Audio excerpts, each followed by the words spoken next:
Welcome to the Reddit Chronicles. Today we will be reading from True Off My Chest. Our first post is by Potskovich. Now that the kids are older, my wife wants to revisit our agreement about raising them. We made an agreement over 20 years ago, before we started having children. Her career had the most potential for a higher income, so I would switch my career to something with more time off, so I can be there for our kids. I became a teacher. We had 4 kids. I've always been there for them. We've never needed to hire a babysitter or use daycare. They've all been able to do whatever sports they wanted because I made sure to get them there. I made all of the meals over the years. I did all of the laundry. I kept the house running smoothly, while my wife focused all of her attention on her career. And it paid off. She's worked her way up to upper management. She's making over $300,000 annually, plus bonuses. We don't even need my paycheck anymore. But I also enjoy my summers off. 2 kids are out of the house now. 1 is going to a summer camp. 1 is getting a summer job. My summer as a parent is looking like it's going to be pretty easy this summer. My wife works from home 3 days per week. There has been a lot of friction lately, on days when I'm off and she isn't, but we're both home. I feel the constant need to look busy. She's finally admitted that she doesn't think it's fair that I have so much time off while she's working so many hours. She frequently works 12 to 14 hours per day. It didn't bother her when I was spending my off hours handling the kids, but now that that's winding down, it does bother her.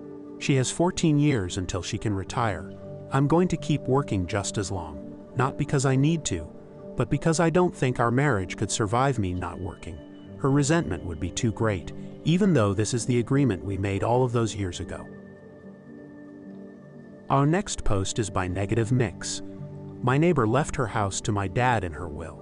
I, 19M, got news that my elderly neighbor passed away this last week. She was 94 and the most compassionate person I have ever met. She's always been an important person in my family's life. For some backstory, my parents had me when my dad was 16 and my mom was 18. She decided she didn't want to have a child to take care of because she had so many goals she didn't think she could achieve while raising a child. My dad begged her to keep me and he would take all the responsibility and raise me by himself. He managed to convince her, and he dropped out of high school, got his GED and went to work on the pipeline to earn some money to save up so he could afford to take care of me. My maternal grandparents didn't want anything to do with me either. So it was just me, my dad and his parents. At age 20, my dad moved out to an okay house he found for somewhat cheap. This is when we met our neighbor I'll call Betty. Betty made sure to welcome us with open arms and told us if we ever needed anything at all to knock on her door. My grandmother had a health scare one night, and my dad couldn't find anyone to watch me, so he knocked on Betty's door. She agreed to watch me, and from that day on she became my unofficial granny, as she would say. She would frequently have dinner with us. As I got older, we helped look after her house and do all of her yard work. Everyone in my family just fell in love with the beautiful person that Betty was. I don't want to drag this story out any longer, but she was always there for us, and vice versa. Last night there was a knock on the door. It was a lawyer explaining that Betty left us pretty much everything. She had said that when she was alone, we made her feel like family, and she could never repay my father for all the kindness and compassion he had. So this was her way to make up for that. That brought my father to tears. He put a picture of us and Betty up that we got. I'm so proud of the person my dad is, and that he changed her life just as much as she changed ours. Rip Granny Betty, we love you. Our next post is by Fully Readjustable Funk. I fell in love with my wife. I've been going through something strange.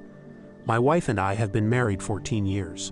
I'll openly admit that I was a terrible husband.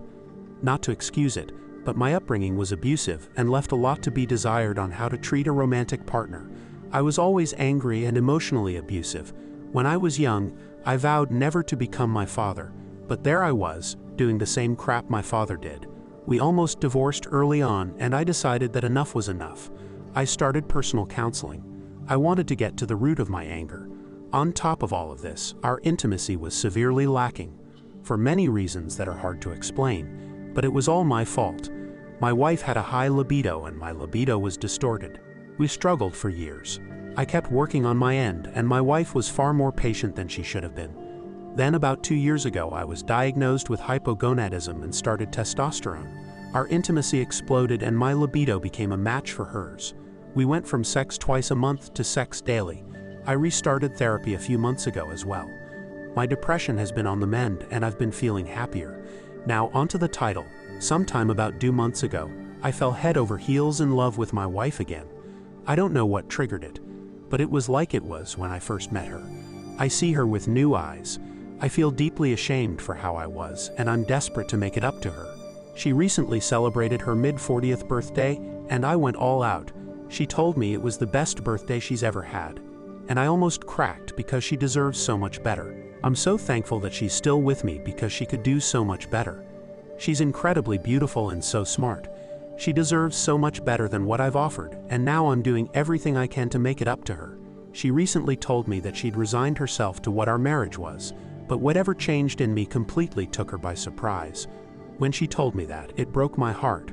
I'm so in love with her that I don't know how to express it sometimes, but I will keep trying because she deserves to feel loved.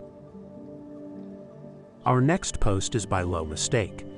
My friend group is imploding, and it's literally the stupidest crap ever. My friend group has been together since the 3 of us were college freshmen, which was 3 years ago. I fully expected to graduate side by side with these people, but now that might not happen, and it's all for the stupidest reason ever. So basically, our friend group has 3 of us, me, Molly, and Andrea. Now, and I promise this is relevant, Molly is 4 feet 10 and pretty insecure about it, to the point that she'll avoid leaving the house if she can't wear heels or platforms. Andrea got a new boyfriend a couple months ago, Trevor, who's 6 feet 5, and one of the first things he said to Molly when the two first met was something like, "Wow, you look like a toddler from up here," and chuckled to himself. Molly got kinda pissed at him, and Andrea asked him to apologize, but he didn't and insisted he was just making an observation. Molly seemed to get over it once she realized he wasn't going to back down, but ever since then, she constantly insults him to his face. No subject is off limits to her. Everything from the way he looks to his major, to his job, to speculating about his manhood. If he's allowed to insult my body, why can't I insult his? Every time we try to call her out or get her to quit it, she just says, "What? I was just making an observation," in a mock deep voice. She said that if Trevor apologizes for calling her a toddler, she'll quit it. But he dug his heels in and started insulting her back. And now we can't have those two in the same room without them slinging verbal abuse at each other and ruining the vibe. At this point, Andrea's thrown her support behind Trevor. She says it's time for Molly to move on. That she's proved her point and is now just being a jerk for no reason. Me, I'm trying to remain neutral, but I'm so done with Trevor. He started this, even if he didn't mean to, and all he has to do to end it is apologize. But he won't because, well, my best guess is that he just doesn't want to lose to her. But honestly, who knows at this point? If he had just bit the bullet and apologized back when he called her a toddler, none of this would have happened. For the record, I also think that Molly's being a jerk, and I've tried my damnedest to get her to just be the bigger person and drop it. But no, she's so insecure that she can't just let it go.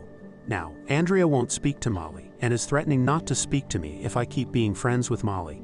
I'm so frustrated. This is middle school bullshit. I can't keep playing mediator like this. It feels like I'm the only adult in a group of 12-year-olds. Not one of these people, who I used to hold respect for, will step up and be the bigger person. Thank you for listening to the Reddit Chronicles. Follow for more content.